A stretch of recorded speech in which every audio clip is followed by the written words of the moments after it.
Now, Japan's Ministry of Health, Labor and Welfare has confirmed 3 new coronavirus patients on board the Diamond Princess, bringing the total number to 64.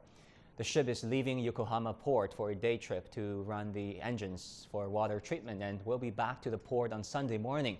The infected passengers have been moved to hospitals in Tokyo and nearby towns, while thousands of others remain in quarantine in their cabins. Earlier, we spoke to Hong Kong couple Yardley Wong and Carlos Soto, who are confined on the Diamond Princess. Hello, I'm Carlos, and this is my wife, Yardley. and we're a family quarantined on the Diamond Princess cruise ship in Yokohama. We boarded the 25th of January, the first day of the Lunar New Year. My mother-in-law, father-in-law, and Yardley's aunt and uncle joined us on the ship. Of course, there was a little bit of concern at that time about the coronavirus.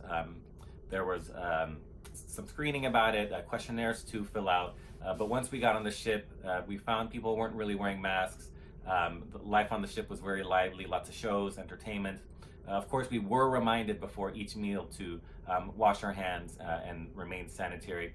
And we could see other measures on the ship, like doors being left open, so that people wouldn't have to use their hands to touch things in a lot of different places. From the beginning,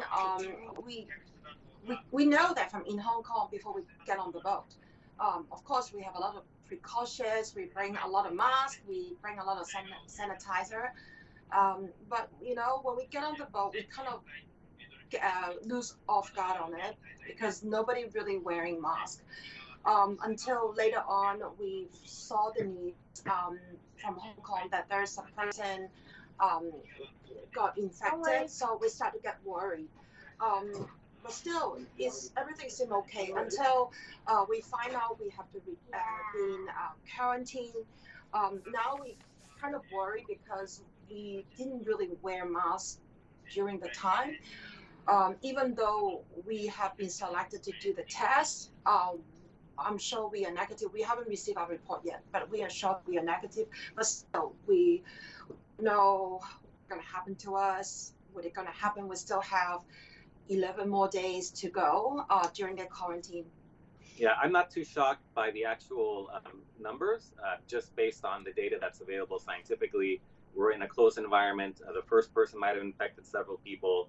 Those people might have infected another group. So I was estimating that it would be somewhere around 50 in the first batch of 273, because they took the most kind of what they thought were the most high-risk cases. We were tested from all indications were negative in terms of the virus. So what we're hoping is that probably we'll see more people to show symptoms and who are maybe not showing symptoms that tested to show positive. But we're really hoping over the next few days that'll start to really taper off as the quarantine takes hold.